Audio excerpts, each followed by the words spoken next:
유한철 집사님 기도해 주시겠습니다. 모든 우주를 창조하시고 모든 자연법칙의 창조자시며 모든 생명의 주권자이신 하나님 아버지께 큰 감사와 영광과 경배를 올려드립니다. 주님, 봄을 지나 여름을 지나고 이제는 가을을 늦가을에 접어든 가운데 아름답게 꽃피웠던 단풍들도 이제는 저물기 시작합니다.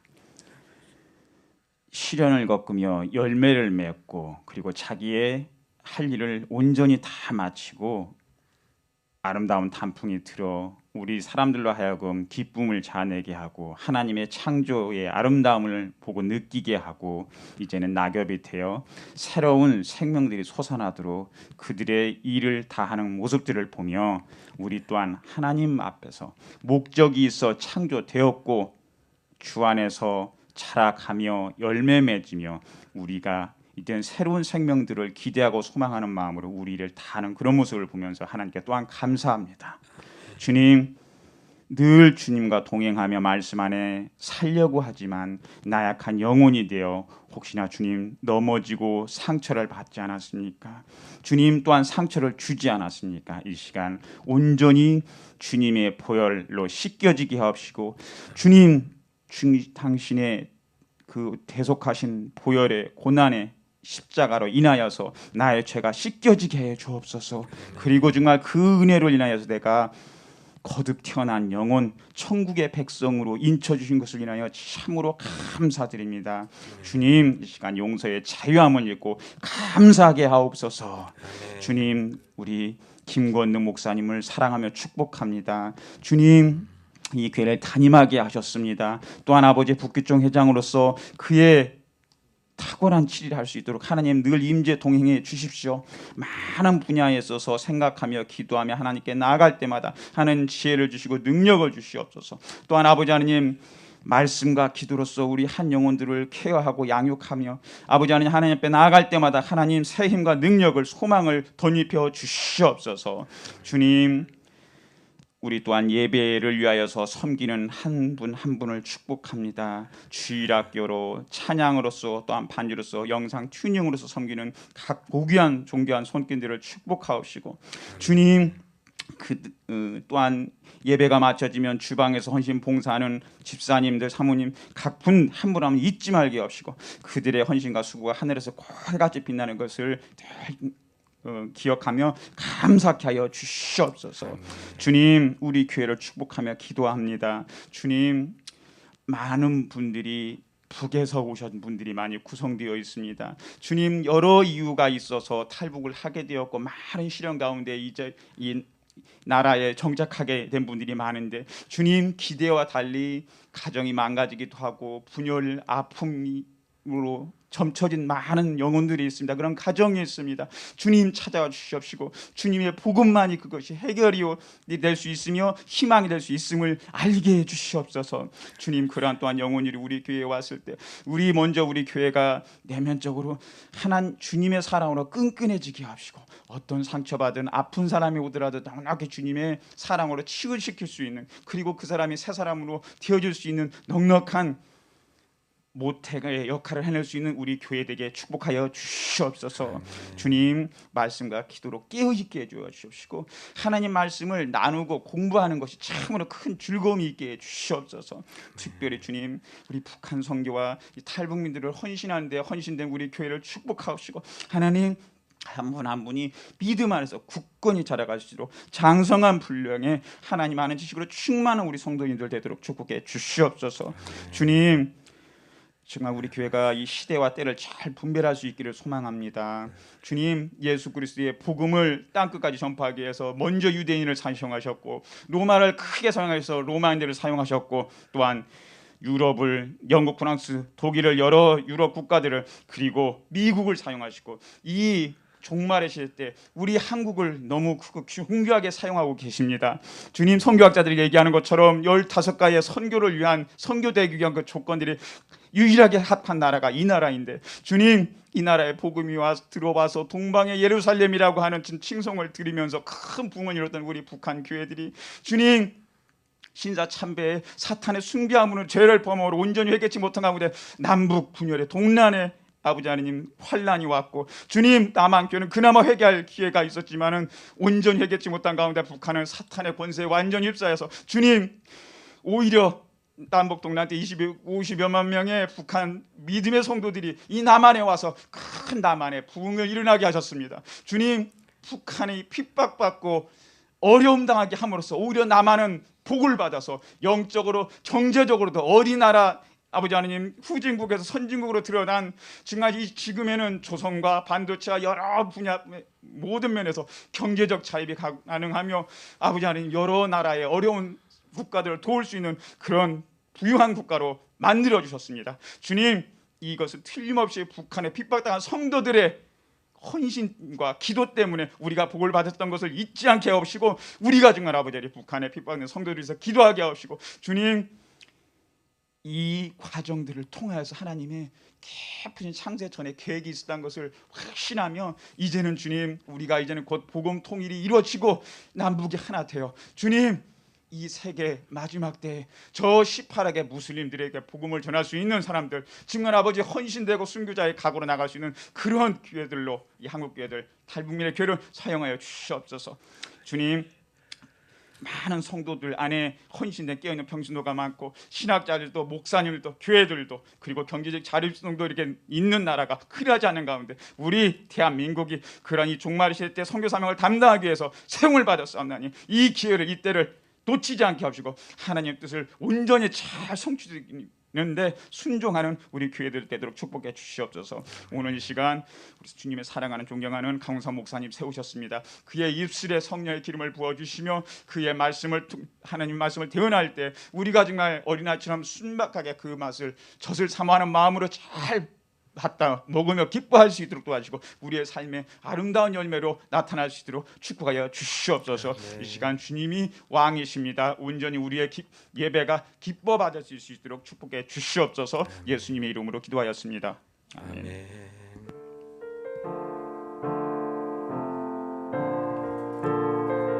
함께 고백하겠습니다.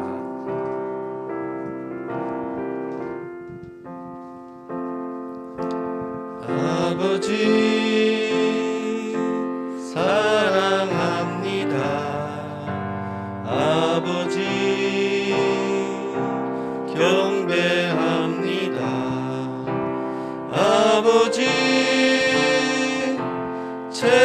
채워주소서 당신의 사랑으로. 예수님 사랑합니다. 예수님 경배합니다. 예수님 채워주소서 당신의 사랑으로. 성령님 사랑합니다. 성령님 경배합니다. 성령님 채워주소서 당신의 사랑으로. 아멘. 오늘도 예배하는 모든 분들에게 우리 성삼위 하나님의 충만하신 은혜가 임하실 줄로 믿습니다. 오늘 말씀은 베드로후서 3장 13절 말씀입니다. 베드로후서 3장 13절 말씀, 한 절 말씀이 다 같이 읽도록 하겠습니다. 시작. 우리는 그의 약속대로 의가 있는 것인 새 하늘과 새 땅을 바라보도다. 아멘. 오늘은 21세기의 나그네라는 제목으로 말씀 전해 주시겠습니다.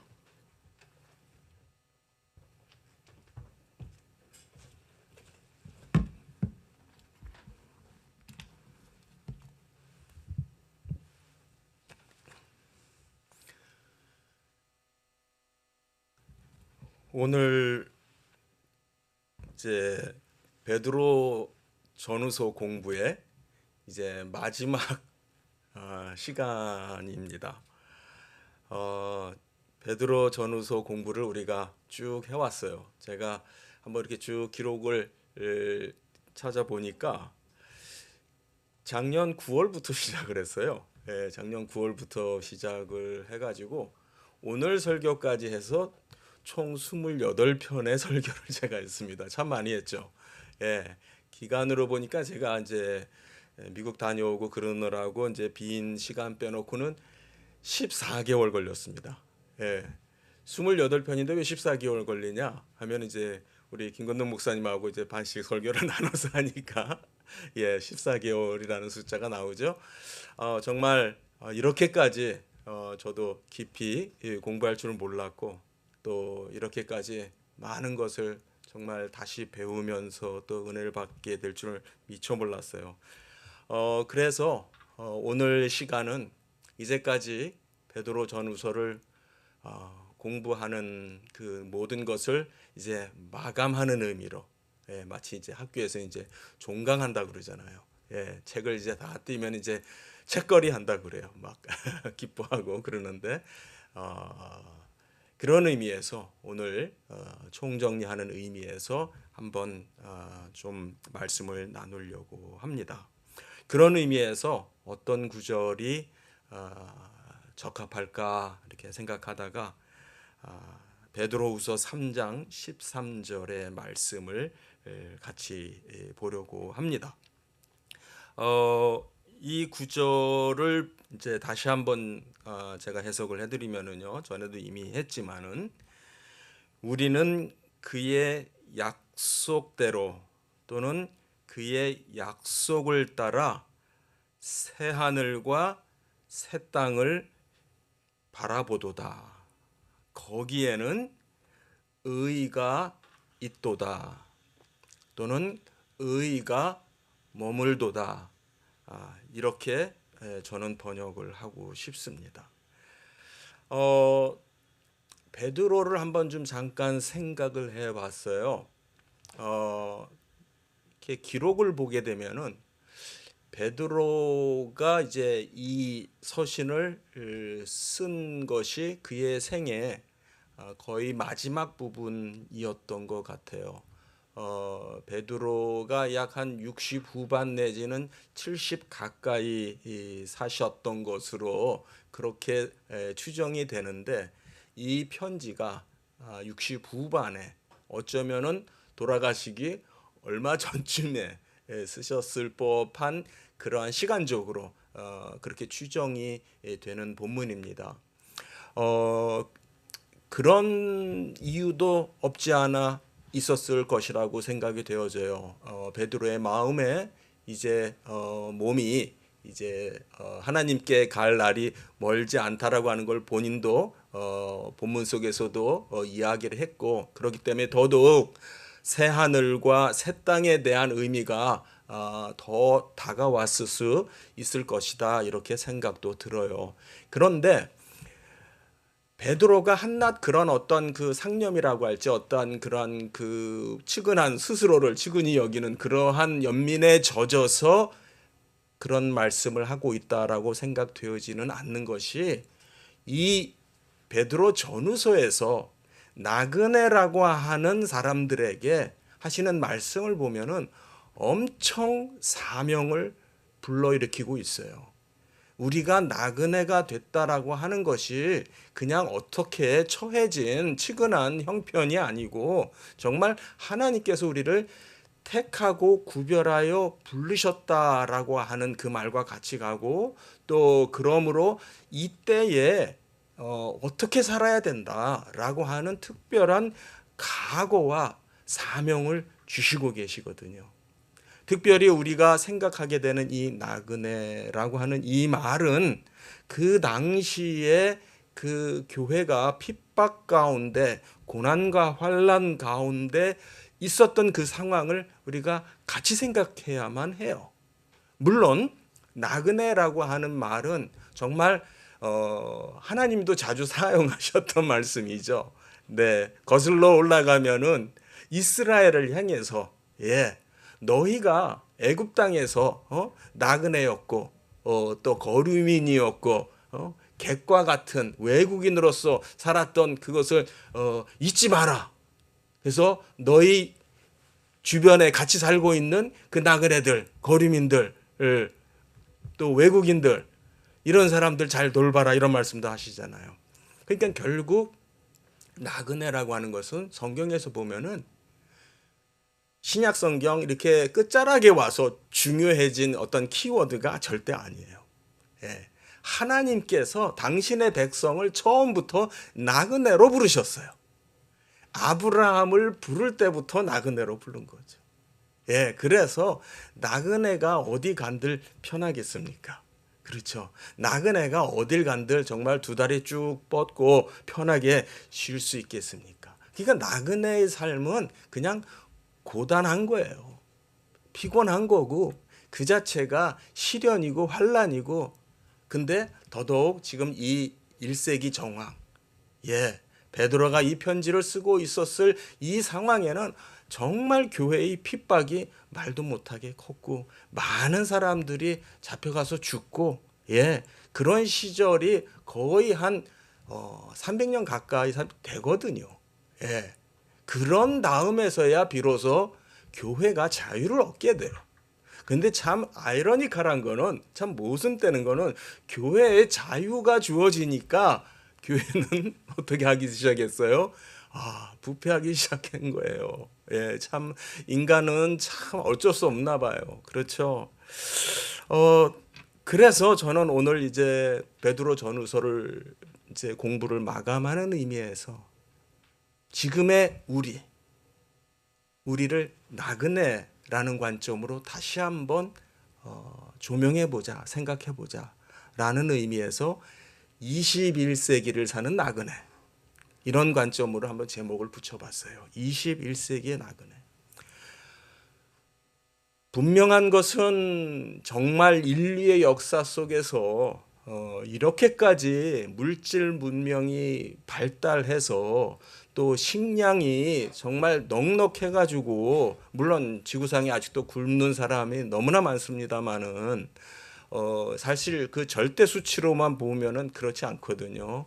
근데 정말 이렇게 잘 사는 시절이 없었잖아요.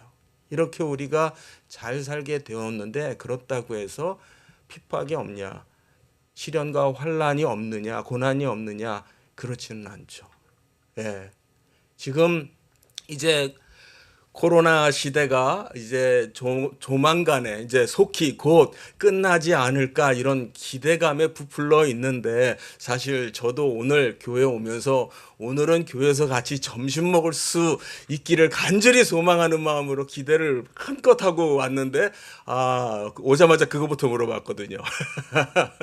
실망이 많이 됐어요. 좀 더 기다려야 되나 봐요. 이게 현실인 것 같아요. 지난 2년 가까운 그 기간 동안 여러분들 놀라지 마세요. 교회가 6천여 개에서 10,000 교회가 문을 닫았다 그래요. 그러니까 어떤 통계에 의하면은 적게 보면은 한 6,000개 정도, 많이 보면은 10,000개 정도의 교회가 문을 닫았다라고 합니다. 전 깜짝 놀랐어요. 그런데 그것도 조금 느껴지는 게 제가 잘 아는 목사님도 정말 잘 하실 수 있는 분인데 코로나 전에 교회 개척을 시작을 했다가 견디지 못하고 드디어는 그냥 접었다라고 하는 이야기를 들었어요. 그런 이야기들이 여기저기서 들리고 있습니다. 참 마음 아픈 이야기이기도 한데 저는 이것 또한 하나님께 다 맡기고 싶어요. 너무 이걸 인간적으로만 생각을 하면은 안 될 것 같아요. 이 가운데 분명히 하나님이 계시고, 교회는 이보다 더한 핍박의 시절에서도 하나님께서는 정말 교회를 지키셨어요. 교회가 많아서 교회가 지켜진 게 아니고요. 한두 교회일지라도 그 교회를 통해서 교회는 끝내 승리했거든요. 제가 얼마 그 한 달쯤 한두 달쯤 전에 굉장히 오랜만에 그 과거에 그 이제 그 가리켰던 우리 그 학생을 만났어요. 조선족 학생인데 졸업한 지 꽤 되는데 학교를 어떻게 들렸더라고요. 그래가지고선 만나서 반갑게, 그때도 이제 중국에서 온 학생이고 하니까 제가 늘 반갑게 대하고 얘기도 나누고 그랬던 친구인데, 어머님이 목사님이세요. 예, 그래서 요즘 힘들어서 어쩌냐라고 물어봤더니 많이 힘들다고, 그래서 교인들도 많이 떠나가고 닫는 교회들도 있고 지금 중국 사정 얘기를 하는 거예요. 그러면서 뭐라 그러냐면은 뭐 이참에 알곡과 가라지가 갈라지겠죠, 걸러지겠죠, 그러는 거예요. 그러면서 그 얘기를 듣고 저는 너무 충격을 받았어요. 그렇다고 교회가 문 닫지는 않아요. 오히려 진짜 신앙은 견디고 살아남을 거고 아닌 사람들은 떨어져 나가더라도 교회는 견딜 거예요, 그러는 거예요. 그 말에 제 마음이 얼마나 작아지는지 상대적으로, 야, 정말 저력이 있는 얘기다. 하나님께서, 나는 늘 중국에 다니면서 선교할 때 늘 중국 교회를 도와준다고 생각했고 중국 교회가 작다고 생각했고, 제가 가면 그렇게 얘기를 하거든요. 나라 사이즈는 중국이 크고 사람도 어마어마하게 많고 거기에 비하면 한국은 작은 나라지만 교회의 관점으로 보기에는 대한민국이 어마어마하게 큰 나라고 중국은 사실 작은 나라다. 그래서 지금 한국 교회가 열심히 지금 중국에 선교하고 여러분들 지금 세우려고 하고 있다, 이렇게 말을 했었는데 그 말이 부끄럽더라고요. 야, 저력이 있는 말이다. 이 고난의 기간을 정말 참된 신자들이 살아남는 기간으로 그렇게 보고 있구나. 그런 측면에서 볼 때 지금 우리 한국 교회도 그런 측면에서 좀 더 하나님께 매어달리고 다가가고 정말 순수해지는 그러한 기간이 아닌가 또한 생각이 돼요. 또 절대 제가 그렇다고 해서 문 닫은 그런 분들이 갈라지다라는 뜻은 절대 아니니까 오해하시지 마시길 바라고요. 네. 이 나그네라고 하는 관점에서 볼 때에 우리가 이 본문을 통해서 마지막으로 다시 한번 더 기억을 해야 되는 것은, 여기에 그가 약속하신 대로, 여기에서 그의 약속대로, 이 말은 하나님께서 이미 약속하셨던 대로 우리가 새 하늘과 새 땅을 바라보게 됩니다. 소망 가운데 바라보게 됩니다. 그런데 거기에는 의가 있습니다라고 하는 거예요. 거기에 보니까 하나님의 의가 보입니다, 그 말을 지금 하는 거예요.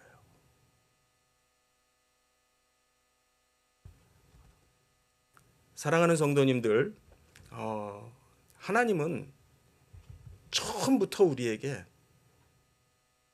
당신만이 참 왕이시고 참 하나님이신 것을 우리에게 계속해서 가르쳐주고 계세요. 계속해서 말씀하고 있어요. 성경 처음부터 하나님은 유일하신 참 하나님이시고 하나님의 나라만이 영원한 나라다라고 하는 것을 말씀하고 계세요. 인간을 창조하신 다음에 생육하고 번성하라 그러고 있어요. 땅을 정복하라 그랬어요. 그게 그냥 우리가 자손 많이 낳고 행복하게 살라 그 소리가 아니고요. 하나님의 나라를 이루라는 거예요. 하나님의 나라가 이 땅 위에 우뚝 세워지는 것을 보여주어라. 그것이 하나님을 영화롭게 하는 거예요. 하나님을 하나님답게 예배하는 거예요. 그래서 성경은 처음부터 우리를 하나님 나라에 속한 사람으로 말하고 있죠. 예, 우리의 시민권이 하나님 나라에 있다라고 얘기해요. 중간에 바벨탑 사건이 일어나죠. 결국 바벨탑 사건이 뭡니까? 인간이 하나님의 말씀에 따라 땅을 정복해서 이렇게 뻗어 나가야 되는데 우리 이제 고만 가고 여기다가 우리나라 세우자. 우리의 이름으로 이 땅의 나라를 세우자. 결국 그거는요, 하나님의 나라를 도전하는 것이거든. 하나님을 하나님으로 세우는 그 일에 도전을 하는 거거든요. 결국 아브라함을 하나님께서 택하셨다라고 하는 그 의미 자체도 결국은 세상에 많고 많은 사람들 중에 하나님께서 당신의 나라를 세우시는 거예요. 결국 그 이스라엘이 애굽에서 나와서 가나안에 들어가게 됩니다. 가나안 그 정복 역사를 보면은요, 그 자체가 뭡니까? 가나안에 살고 있는 그 이방 민족들을, 다른 신을 섬기고 있는 그 이방 민족들을 다 멸하고 죽이고 없애고, 그리고 거기에 내가 왕으로 다스리는, 내가 왕인 나라를 거기에 세워라 그 말이에요. 근데 이스라엘이 어떻게 해요? 그들을 다 멸하지 않죠. 그리고선 더불어 같이 살죠. 그거는 우리 생각에는 좋은 것 같은지 몰라도 하나님의 나라의 의미에는 아니에요. 하나님께서 보여주시려고 하는 건 뭐냐면, 우상이 없는, 이방신을 섬기는 그런 일이 없는 하나님만을 섬기는 나라를 세우려고 하는 것이 구약의 역사였던 것이죠. 그런데 참 이스라엘은 그런 데서부터 하나하나 싸우러 올라가기 싫어해요. 그거 힘들어요. 부담스러워요. 하지 말아요. 또는 정복하다가 그냥 내두고 그냥 같이 살아요. 우리 사사기서 우리 마지막 절 같이 한번 보도록 할까요? 여러분들 사사기 한번 보도록 하겠습니다. 룻기 앞에 사사기 21장 25절을요. 같이 한번 보겠습니다. 같이 읽습니다. 시작. 그때에 이스라엘에 왕이 없으므로 사람이 각기 자기의 소견에 옳은 대로 행하였더라. 네, 이게 사사기의 종말입니다. 사사기 역사는요, 왕이 없는 사람들의 그 특징들을, 결국 이스라엘은 하나님이 왕이신데 그 하나님이 왕인 그 삶을 살지를 못하고 계속해서 반복하는 사이클을 보여줘요. 그리고선 그들은 하나님이 왕인데도 불구하고 자기들의 소견을 따라서 살았다라고 말합니다. 그리고는 급기야는 사무엘상 8장에 가서 보게 되면 이스라엘이 뭘 원합니까? 우리도 다른 사람들처럼 왕을 주세요. 다른 사람들, 다른 나라 보니까 멋있는 것 같아요. 왕이 있고 왕이 다스리고 그러니까 뭔가 좀 있어 보이는 것 같아요. 제 식의 표현입니다. 예, 우리도 왕이 있으면 좋겠어요. 하나님의 뜻은 기뻐하시지 않으셨죠. 예, 하나님이 원하시는 것이 아니에요. 하나님은 너희들은 이미 내가 너희의 왕이고 너희는 내가 다스리는 나라야 라고 하는 것이 분명한 그들의 정체성임에도 불구하고 그들은 자신들의 이름을 낸, 인간의 이름을 낸 왕을 원합니다. 결국 그것으로 인해서 그들의 삶은 영적으로 힘들어지고 결국 그 끝은 멸망으로 이어지게 된다는 것을 우리가 구약의 역사를 통해서 알게 되죠. 우리가 바라봐야 되는 것이 무엇이냐면, 특별히 베드로 전후서 공부를 마치면서 여러분들이 바라보셔야 되는 것은 하나님의 나라가 영원하다라고 하는 것이에요. 사랑하는 성도님들, 새 하늘과 새 땅을 여러분들 바라보십니까? 내가 죽을 때가 다 됐으니까 새 하늘과 새 땅을 바라보게 되는 게 아니고 우리의 삶 자체가 새 하늘과 새 땅을 바라보는 것이 우리의 삶 자체예요. 그게 나그네의 삶 자체예요. 여러분들, 저는 오늘 예배 전에 찬양 이렇게 같이 하면서 굉장히 큰 은혜가 됐어요. 그 찬송 하나하나가 어쩌면 저렇게 하나님을 하나님으로서 찬양하고 있는지. 베드로는요, 이런 마음인 것 같아요. 아무리 세상을 둘러봐도 이 세상에는 정말 제대로 하나님의 의가 드러나는 게 하나도 없어요. 우리의 현실 속에서는 정말 우리가 열심히 살고 노력을 한다고 하더라도 정말 하나님의 의가 정말 하나님이 하나님으로서, 하나님이 우리의 왕으로서 높여지지가 않아요. 그런데 저 새 하늘과 새 땅에서야 비로소 하나님의 의가 보이는구나, 의가 나타나는구나. 다시 말하면은 정말 저 새 하늘과 새 땅에서 비로소 하나님이 하나님으로서 높여지는구나 라고 하는 그런 절절한 고백이 느껴져요. 이미 이 말씀은 예수님을 통해서 아마도 한 30여 년 전쯤에 예수님을 통해서 베드로가 들었던 말씀이라고 생각이 되어져요. 우리 마태복음 6장에 가서 보시게 되면요, 우리 한번 같이 한번 읽겠습니다. 잘 아는 말씀인데요. 마태복음 6장 31절에서부터 33절까지의 말씀을 우리 한 목소리로 읽겠습니다. 준비되셨죠? 시작. 그러므로 염려하여 이르기를 무엇을 먹을까, 무엇을 마실까, 무엇을 입을까 하지 말라. 이는 다 이방인들이 구하는 것이라. 너희 하늘 아버지께서 이 모든 것이 너희에게 있어야 할 줄을 아시느니라. 그런즉 너희는 먼저 그의 나라와 그의 의를 구하라. 그리하면 이 모든 것을 너희에게 더하시리라. 예수님이 분명히 그러셨어요.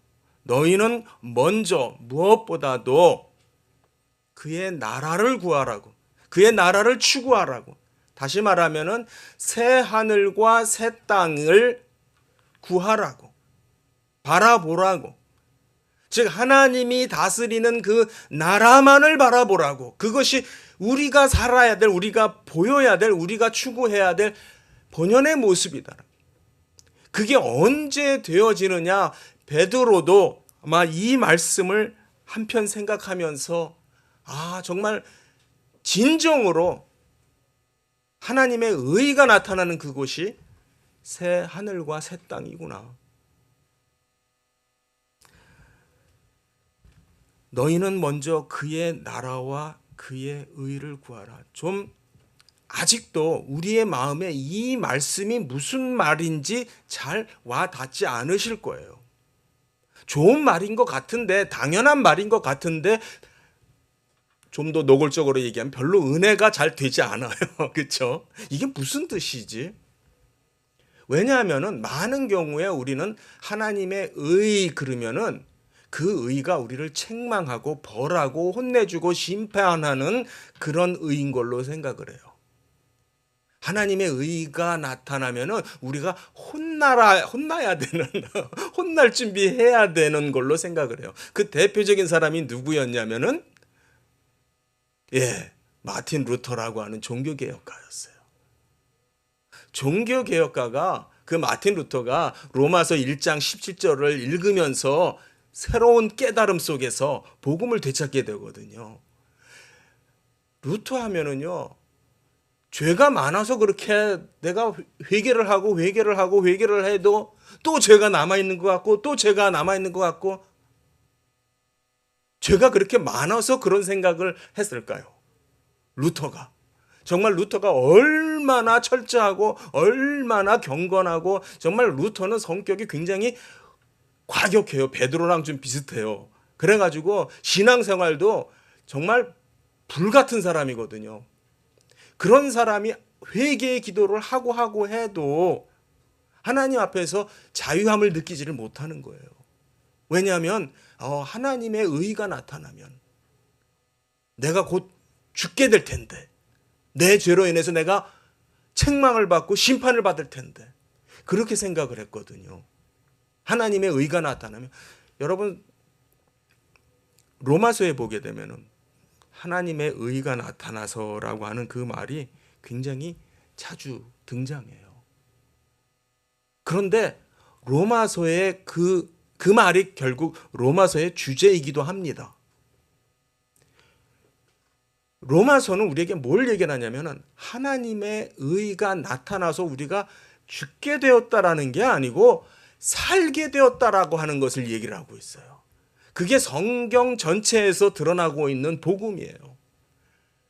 루터는 하나님의 그 의로우심이 나타나면은 내가 벌받게 되는 줄, 내가 혼나게 되는 줄 알았는데, 로마서 1장 17절을 잘 들여다보니까 하나님의 의가 나타나서 결국은 의인은 믿음으로 살게 된다라고 하는 거를 깨닫게 된 거예요.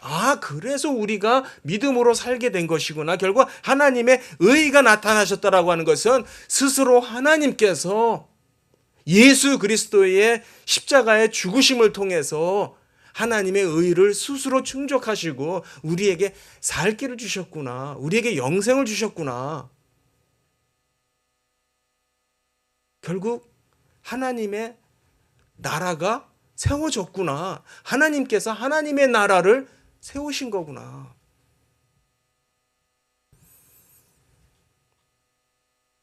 이게 우리가 신앙인으로서, 나그네로서 가져야 될 최고의 목표치예요. 여러분들 신앙생활 하시면서 성장하시기를 소원하시죠. 내 믿음이 성장하고, 그렇죠? 내 신앙이 성장하고 장성한 분량에 도달하시기를 원하시죠. 바로 이것이에요. 우리가 신앙이 성장할수록 하나님만으로서 모든 것이 충분한, 하나님 나라만 바라보고 살 수 있는, 바로 그것이 우리의 신앙의 최대의 최고의 목표치고 분량입니다. 쉬운 얘기를 하면은요, 이런 식이에요. 처음에 우리가 하나님을 알게 됐을 때 그 하나님이 누구였냐면 나를 구원해 주신 하나님으로 우리가 알게 돼요. 그렇죠? 내가 예수를 믿음으로 하나님께서 나를 구원해 주셔서 이제 내가 지옥에 가지 않고 저 영원한 형벌에 들어가지 않고 영원한 저 생명, 하늘나라에 가게 됐구나 라고 하는 것을 통해서 하나님을 알게 돼요. 구원받음으로써, 내가 구원받음으로써 하나님을 알게 돼요. 그런데 생활해 보니까 또 이제 교회 생활하고 또 성경 말씀 읽고 공부해 보고 하니까 성경 말씀이 말하는 그 하나님이 거기서 끝나지가 않아요. 그거보다 더 높은 차원의 하나님이 계세요. 바로 그분이 누구냐 하면은 바로 나를 지으신 하나님이야. 나를 창조하신 하나님이고 이 모든 것을 다스리시는 왕의 왕이 되시는 분이야. 만유의 주제가 되시고 그분만이 절대자이고 그 외의 모든 것들은 다 쓸데없는 사람의 손으로 만든 우상에 지나지 않는 것들인 거예요. 그거를 알아가는 것이 신앙의 성장이에요. 처음에는 여기에 예수님께서 마태복음 6장에서 무엇을 먹을까, 무엇을 마실까, 무엇을 입을까 염려하지 마라. 하나님이 너를 창조한, 너를 사랑하는 아버지가 여기에 그렇게 표현되어 있어요. 너희 하늘 아버지라고 그래요. 하나님이라고 안 그러고 내 아버지가, 너의 아버지가, 내 부모가, 내 어머니가 너가 뭐가 필요한지 모르겠니? 그런 거에다가 마음을 매지 말고 하나님의 나라, 즉 그분의 나라가 우뚝 서는 것 그 자체를 의라고 그래요. 하나님의 의가 나타났다라고 하는 것은 하나님이 하나님으로서 이 땅에서 높임을 받았다라고 하는 뜻이에요. 존귀히 여김을 받았다라고 하는 거예요. 여러분의 신앙의 목표가 거기 있으시기 바라요. 여러분의 가정이, 여러분의 자녀가 자라나서 잘 되는 거 좋죠. 그거는 하늘 아버지도 아세요. 그 아이들을 위해서 이 아이들이 자라나서 믿음의 후손들이 되게 해주세요. 하나님을 예배하는 아이들이 되게 해주세요. 하나님을 경배할 줄 아는, 하나님의 의를 높일 줄 아는, 하나님만이 하나님인 줄 알고 그것으로서 충족해야 하는 그런 사람들이 되게 해주세요. 그렇게 기도하시는 부모님들 되시길 바라요.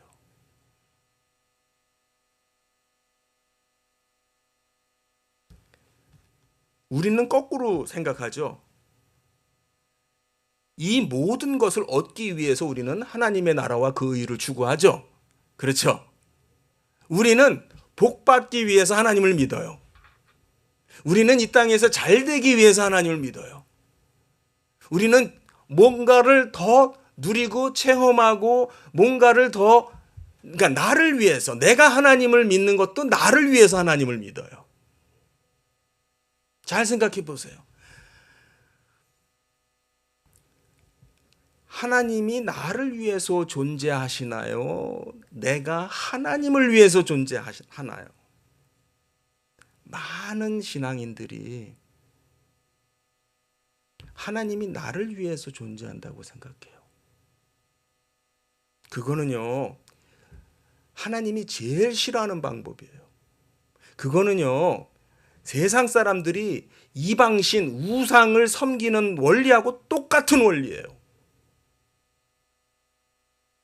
우리가 하나님을 하나님으로 예배해야만 합니다. 우리의 창의적인 창작의 방법을 통해서 하나님을 예배하는 게 아니고요. 우리는 하나님의 방법으로 예배드립니다. 저는 어렸을 때부터 이런 교회에서 이런 얘기를 많이 들었어요. 제가 신학교 가기 전부터 뭐 목사가 될 거다라는 생각을 하기 전부터 교회에서 어떤 얘기를 많이 들었냐면은 칼빈주의, 옛날에는 이런 거 굉장히 중요하게 따졌습니다. 칼빈주의는 성경에서 하라고 한 것만 하는 게 칼빈주의고, 루터란도 이제 종교 개혁의 가장 이제 대표적인 어떤 그 전통이잖아요. 루터란은요, 성경에서 하지 말라고 한 것만 하지 않으면 된다. 성경에서 하지 말라고 한 것만 하지 않는 거하고, 성경에서 하라고 한 것만 하는 거하고 차이가 크죠. 차이가 큽니다. 저는 뭐 교파, 장로기 이런 뭐 이름 자꾸 이렇게 앞세우는 거 별로 좋아하는 사람 아닌데, 감사한 것은 우리가 몸담고 있는 이 신앙의 뿌리 전통이 너무나 감사해요. 예. 즉 하나님의 방법으로만 하나님을 믿는 것이 하나님이 받으시는 예배지, 우리가 봤을 때 이건 틀리지 않아, 성경이 하지 말라고 하지 않았어 라고 하는 거는 해도 돼, 이거하고는 차원이 다르다라고 하는 거예요.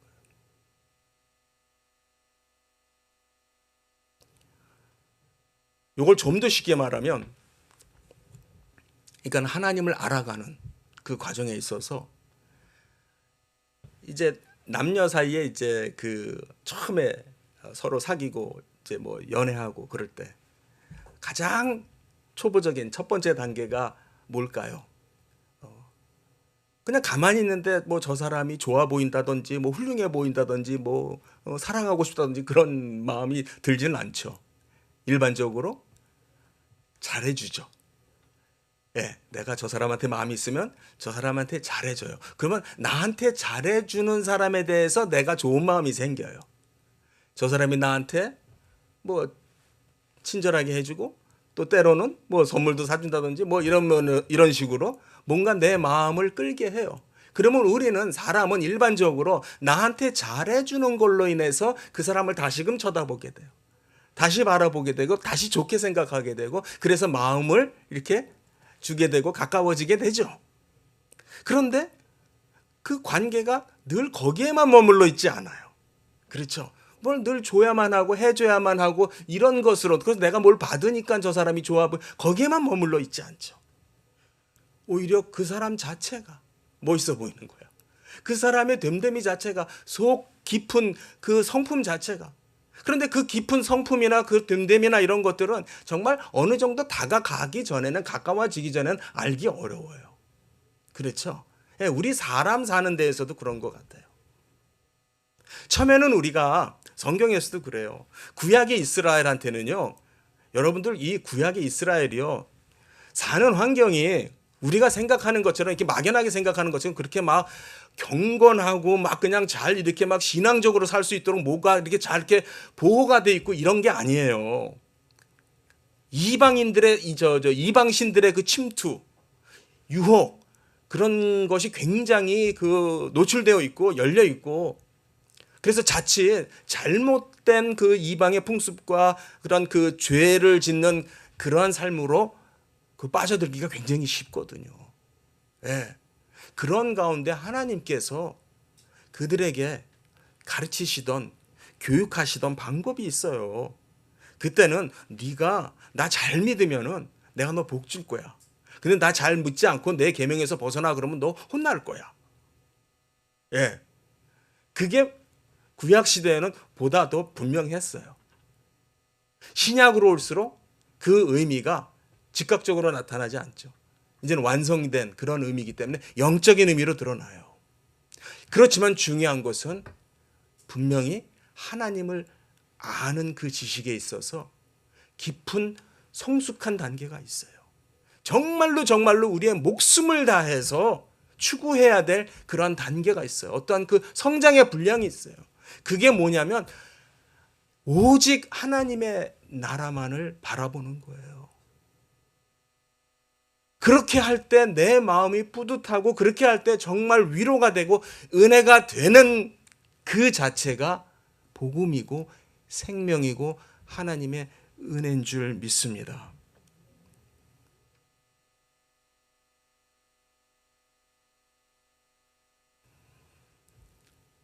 많은 사람들이 우리가 지금 잘 사는 걸로 인해서 취해 있어요. 기독교도 많은 경우에 지금 우리가 잘 살고 있다라고 하는 것으로 인해서 굉장히 몽롱한 상태에 있는 것 같아요. 하나님은 나를 창조하지 않으셨어도 되는 분이세요. 아무것도 창조하지 않았어도 하나님은 영원히 영광을 받으시는 분이고 조금치도 부족함이 없으신 분이에요. 하나님이 나를 위해서 존재하는 것이 아니고 내가 하나님을 위해서 존재하는 겁니다. 하나님을 위해서 내가 존재한다라고 하는 또 내가 그의 나라와 그의 의를 추구하는 삶만이 내가 추구할 것이다 라고 하는 이 자체가 여러분의 심령 깊은 데에 새겨지는 은혜가 되시기를 바랍니다. 우리 마태복음 6장 31절에서부터 33절까지 다시 한번 읽을게요. 이번에 읽을 때는요, 여러분들께서 정말로 여러분의 마음을 다하셔서 정말 하나님을 높이시는 마음으로 한번 같이 읽으면 좋겠습니다. 시작. 그러므로 염려하여 이르기를 무엇을 먹을까, 무엇을 마실까, 무엇을 입을까 하지 말라. 이는 다 이방인들이 구하는 것이라. 너희 하늘 아버지께서 이 모든 것이 너희에게 있어야 할 줄을 아시느니라. 그런즉 너희는 먼저 그의 나라와 그의 의를 구하라. 그리하면 이 모든 것을 너희에게 더하시리라. 아멘. 여러분의 눈에 새 하늘과 새 땅이 보이십니까? 거기에는 하나님의 의가 충만하게 드러나고 있습니다. 정말 저 북녘 땅에도 하나님의 의가 충만히 드러나는 그날이 올 수 있도록 우리 계속해서 기도하시는 우리 교회 되면 좋겠습니다. 기도하겠습니다.